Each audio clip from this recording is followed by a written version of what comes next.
The Tennis Gambling Podcast on the Sports Gam Podcast Network is brought to you by Market Fantasy. They bring new offer for new customers. Play just $5. Give $5 bonus funds. Use promo code SGPN.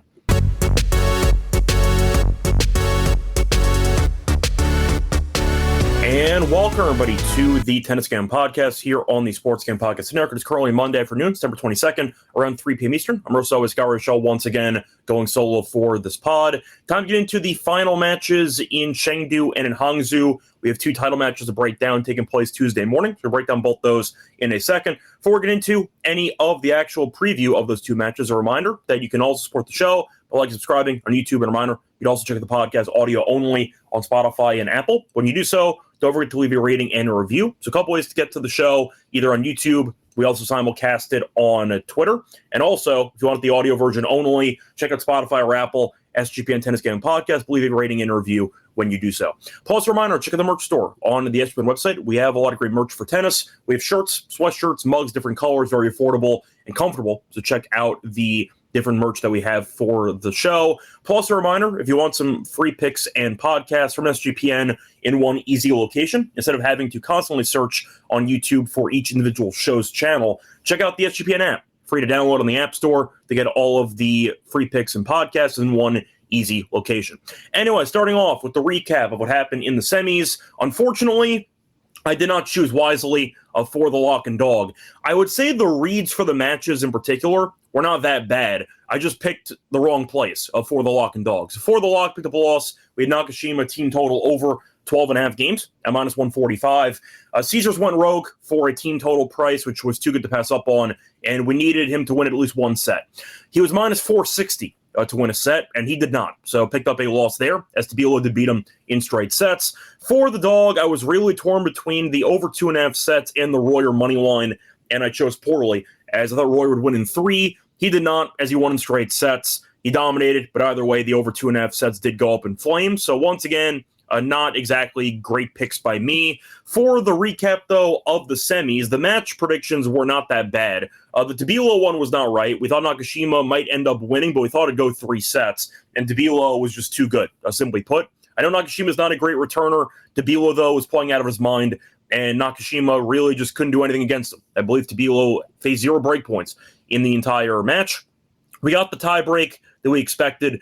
Problem was Tabilo ended up dominating, and he won 7-0. So Nakashima never stood a chance. But either way, nice job by Tabilo. The real regret was not taking something in that Musetti match, because we thought that he was going to destroy Shevchenko, and we just didn't take it. It was minus 160 or 170, 4 straight sets. We mentioned the Shevchenko team total under 9, which I probably should have taken in hindsight. But either way, he ended up winning 6-3, 6-1. Never in doubt. Shevchenko just didn't have enough, I'd say, weapons to challenge Musetti, and Musetti's been rolling lately. So either way, nice easy win there for Musetti. For Hangzhou, we thought that Royer would beat Mutet. We got that one right at plus 130. Of course, picked the wrong play. Picked the over 2.5 sets instead for the dog. But we thought Royer was in good form. Thought Mutet was a bit, I'd say, vulnerable after getting a pretty lucky draw with the Echeverry injury down a set. But Royer got the job done handily. And we saw Bublik once again dominate against Wu, which we thought about as well. I mentioned Bublik straight sets was plus 105. Probably should have been my dog play, but either way, Bublik won comfortably. He won 6-3, 6-3.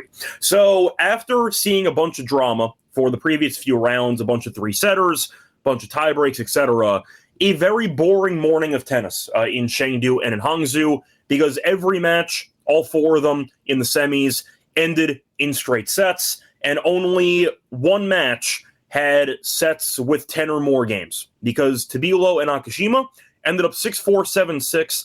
Every other set that was played ended up having 9 games or less.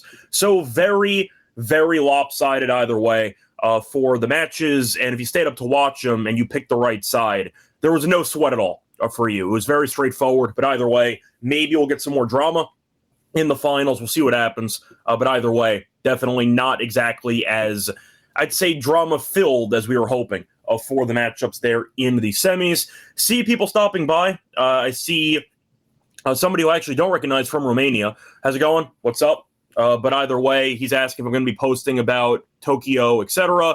So just to be clear, by the way, if you are new to the show, I do post every round for the Masters 1000 events and for the actual Grand Slams. For the other events, I tend to do the preview and outrights.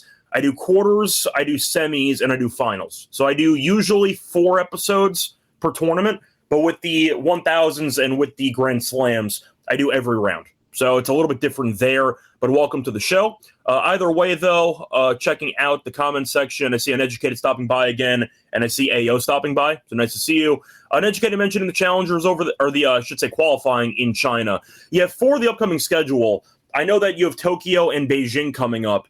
Tokyo does start tomorrow night, so the schedule is going to be a bit weird because I was waiting for some Beijing lines to drop, and I haven't seen any.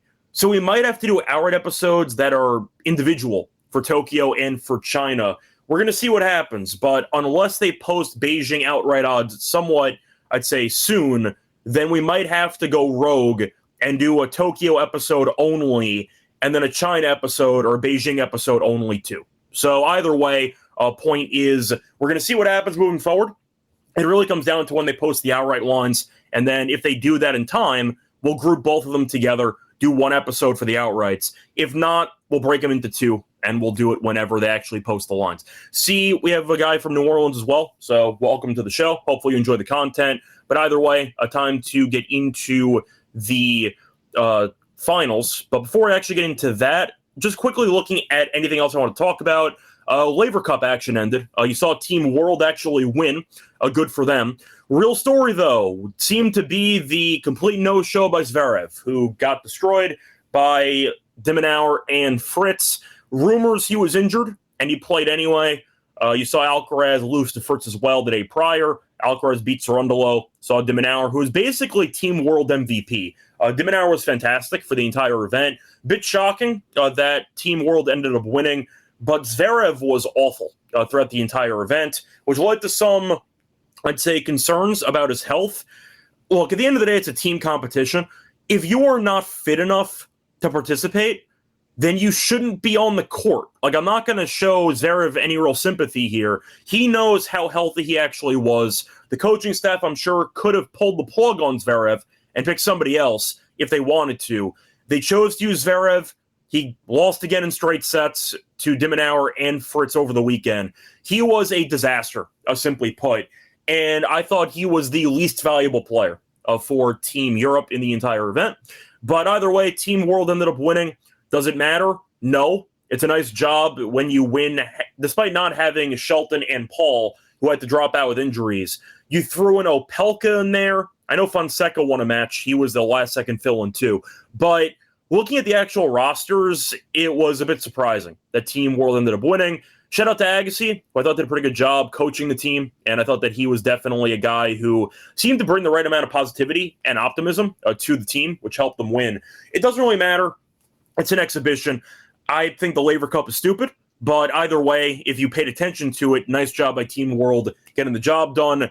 And with no Shelton, no Tiafoe, no Paul, they won anyway. So nice job by Team World, but Zverev was god-awful. And I wanted to mention that because he was just a complete liability for almost the entire tournament.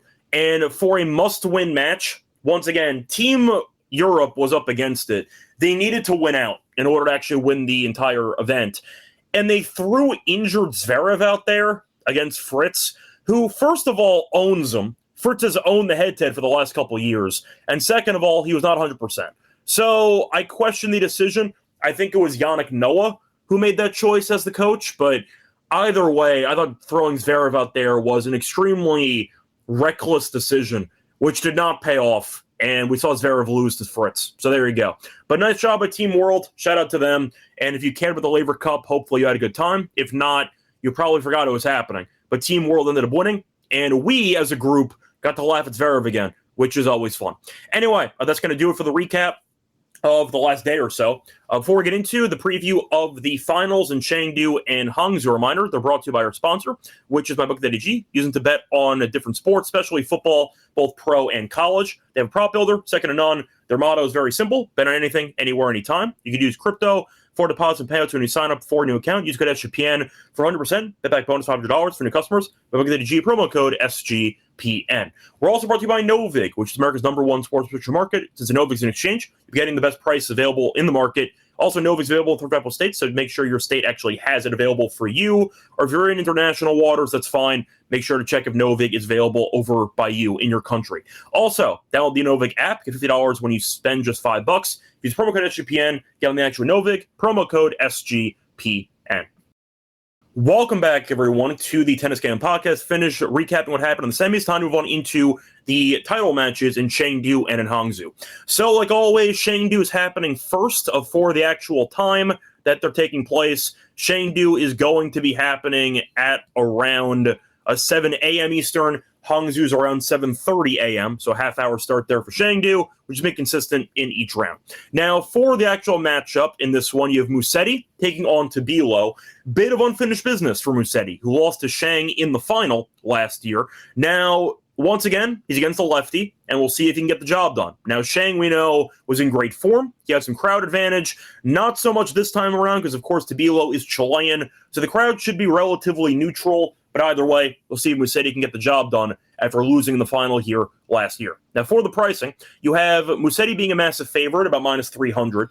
Basically the same price for both matches that we're going to end up seeing on Tuesday. But Musetti's around minus 300. Tabilo's around plus 230. For the over-under, I see 22.5 games. For the spread, I see minus 3.5 for Musetti, plus 3.5 for Tabilo. For the set spread, I see Musetti in straight sets at around minus 107, and I see Tabilo to win a set is around minus 124. So a bit of juice there on Tabilo to win a set. Not much, though. So should be a fun matchup. If you want to go for some other actual options, no tiebreak is minus 137. Tiebreak is plus 106. Team total, I see 12.5 for Musetti. The over is about minus 160. Under is plus 123. And for the Tabilo team total, I see 11.5. The over is minus 115. The under is minus 115. Faced off one time in the past. I'm going to point out it was on clay, and it was a long time ago, as they faced off in around 2021 in Turkey, and Musetti killed him. He won 6-2, 6-0. Doesn't matter, not even a little bit. It was on clay, which you know is Musetti's best surface as the former bronze medal winner in the Olympics, and also the current semifinalist in the French Open. And we know that Musetti, of course, has been very good over the last few years. Same thing with Tabilo. Musetti's been better, but using a clay match that was about 4 or 5 years ago doesn't hold much weight, so I'll toss it in the garbage, but both guys have looked very good so far in the event. Now, Musetti was also good in the U.S. Open, as he made a very good run. He won 4 matches, only dropping 1 set. Then he lost to Sinner. Thought he played better than the actual final scoreline indicated, but Sinner's also a madman, so not really his fault. Then he showed up here, won 3 sets against Prismic. From that 3rd set onward against Prismic for the rest of the event, he has been on the warpath. So not only has Musetti not dropped a set, he's won 5 straight sets, but he has lost less than 4 games in each of those 5 sets. He has been rolling. It has been 6-3 or even a greater margin in each of those 5 sets. He's been amazing, and Tabilo has his work cut out for him. Now, he's also been good. Now, for both matchups, we have one very big favorite against a qualifier, and Tabilo was a qualifier. So after getting injured in his last match it was in Guangzhou, where he ended up getting eliminated by Cerundolo. He showed up here, went through qualifying, beat Lloyd Harris in a 3-set marathon. All 3 were breakers, 1-2-1 in the sets. Then he showed up for the actual main draw, beat Thompson, beat Darderi, beat O'Connell, and beat Nakashima. His best match was against Nakashima, so he was able to raise his level, and we'll see if he can serve that well again. If he does, it's going to be an absolute war. If not, I think he has some work cut out for him. But the point is, Tabilo has been great. Whether qualifying, he's been very good. Now, for Musetti, I said before, he's played significantly less tennis than Tabilo, had not played since the U.S. Open, and he's won 5 straight sets. Now, his path's been a bit weak. Shevchenko in the semis, a very favorable draw for him. He was a massive favorite, minus 500 or so. Basilashvili is a solid player. I think we would agree, though, not nearly as good as... well, then again, O'Connell, I think, is a little bit, I'd say, more active than Basilashvili. But you could argue Basilashvili is the better player as a former top 20, top 30 guy years ago. And Prismic is entertaining. He's still very young, so we'll see what he develops into. But the point is, it's a pretty interesting matchup because Tabilo served very well against Nakashima. If he serves that well, he can maybe neutralize the Musetti return game. However, we know Tabila loves to rally, so does Musetti, and I give Musetti the edge in the actual rally department, which is why I think he's a worthy favorite for this matchup. Now, I do think you could argue it's a bit expensive at around minus 300. Maybe if you think it should be a smaller price, I would have Musetti at like minus 250, maybe minus 220, 230. I'd still have him as a decent favorite, but 300 does feel a little bit large when Tabilo's been healthy and he's been in great form. The issue for Tabilo wasn't his actual skill. It was always the durability. And the fact is we backed into an aggressive event a couple years ago. Think it was Mallorca, and he ended up winning. He beat Djokovic on clay earlier this year. He has some good wins. But the fact is, Musetti, I think, looking at the eye test, has been the better player. Tabilo, yes, he served well against Nakashima. We've also roasted Nakashima constantly for being an abysmal returner. And the fact is, Musetti is a very good one. He will force Tabilo into a bunch of long rallies, and I think Musetti will get the better end of a lot of those rallies. So for me, I'm going to pick Musetti in this one. I think even though Tabilo is a player that I personally like, I think he's underrated on tour.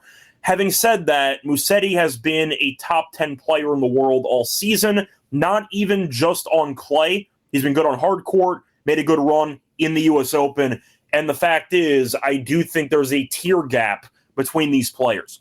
Tabilo, I think, is somewhere in the 20s to 30s, and Musetti, I think, is easily top 10 right now. The fact is, he was known as being a one-trick pony as a clay specialist. Then he made a random Wimbledon deep run last year. Might have been fluky, but still. Point is, he might be okay on grass. Hard court, though, I questioned him, and he's been pretty good so far this year on hard court. So Musetti, I think, is in a good spot to get some, I'd say, the revenge isn't the right word. I would say to get some closure.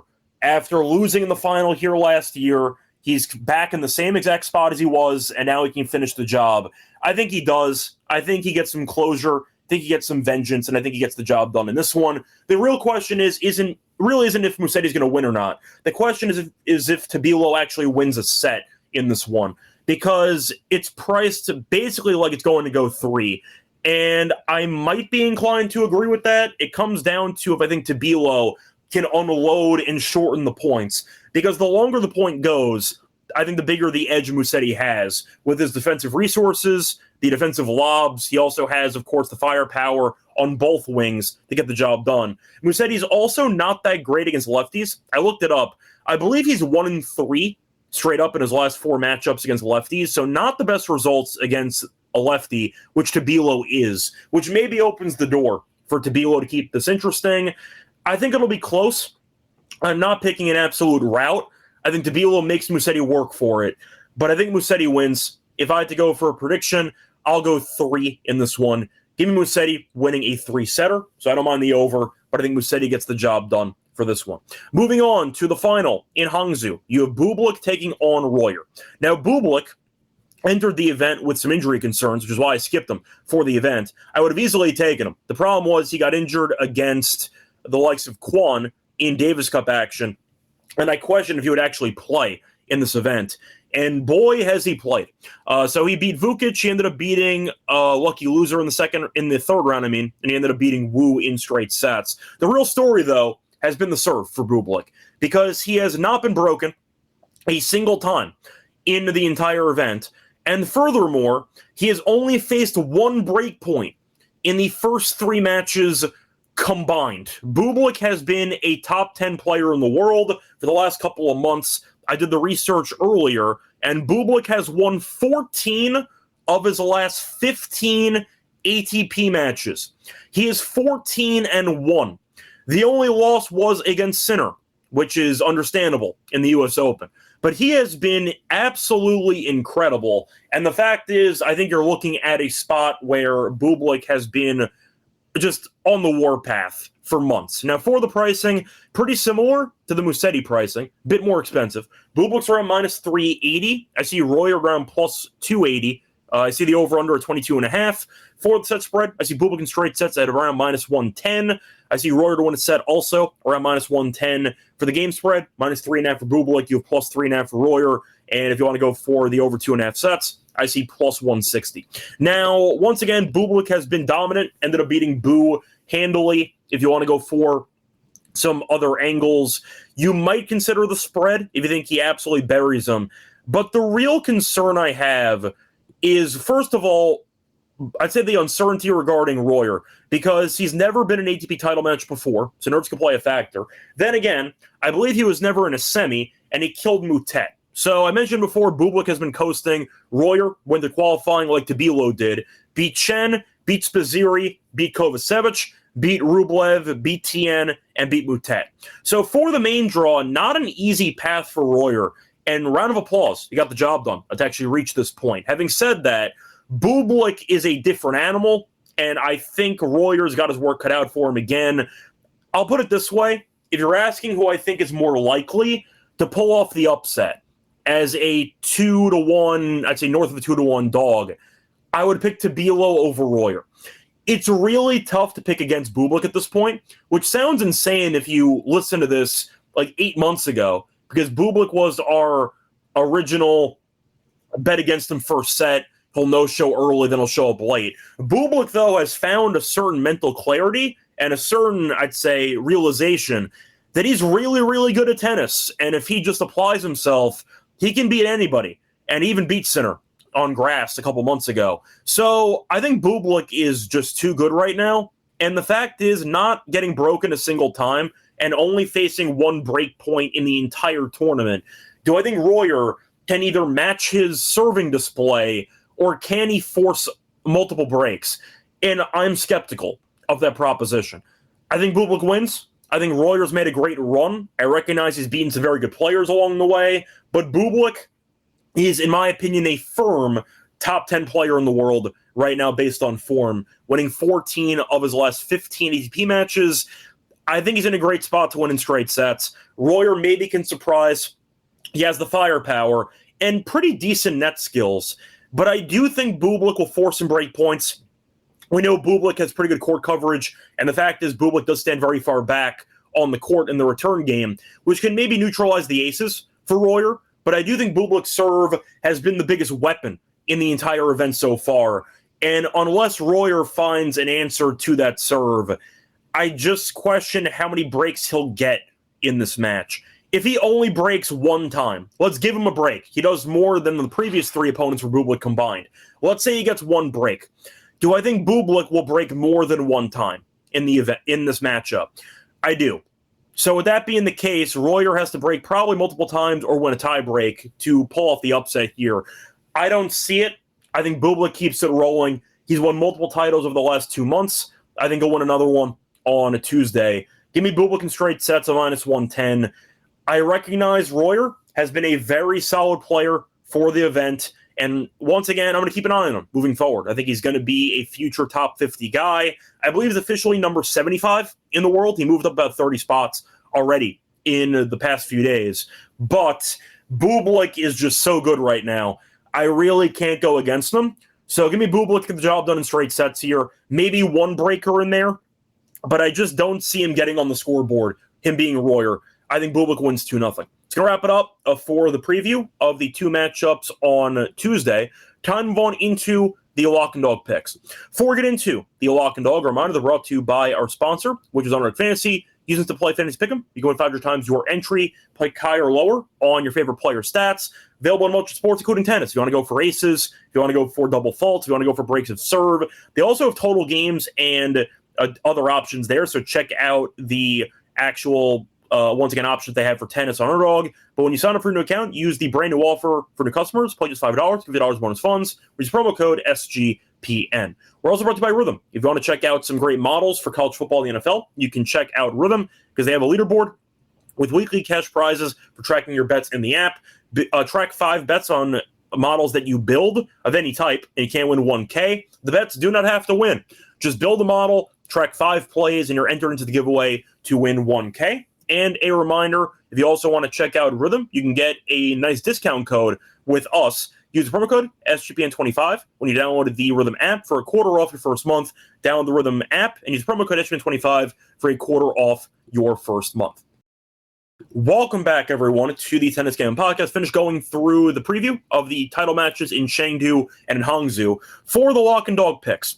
For the lock, I'm going to go to a moneyline parlay. Not going to get too creative here. I think you have two guys who have been easily the best players in their respective tournaments, being Bublik and Musetti. Give me the money line for both guys. I will parlay the two of them at minus 130. DraftKings kind of went rogue. Most books had this parlay minus 160, minus 150. DraftKings is minus 130. I think it's a very good price. Bublik is 14-1 in his last 15 ATP matches. The one loss being to Sinner. No shame in that. He's been incredible. Royer playing in his first ever ATP final. Do question his actual nerves for this one. And you're looking at Bublik, who has not been broken in the entire tournament, faced one break point in the entire tournament. The speed of these courts mixed with his with his play style and his serve makes him almost unbeatable.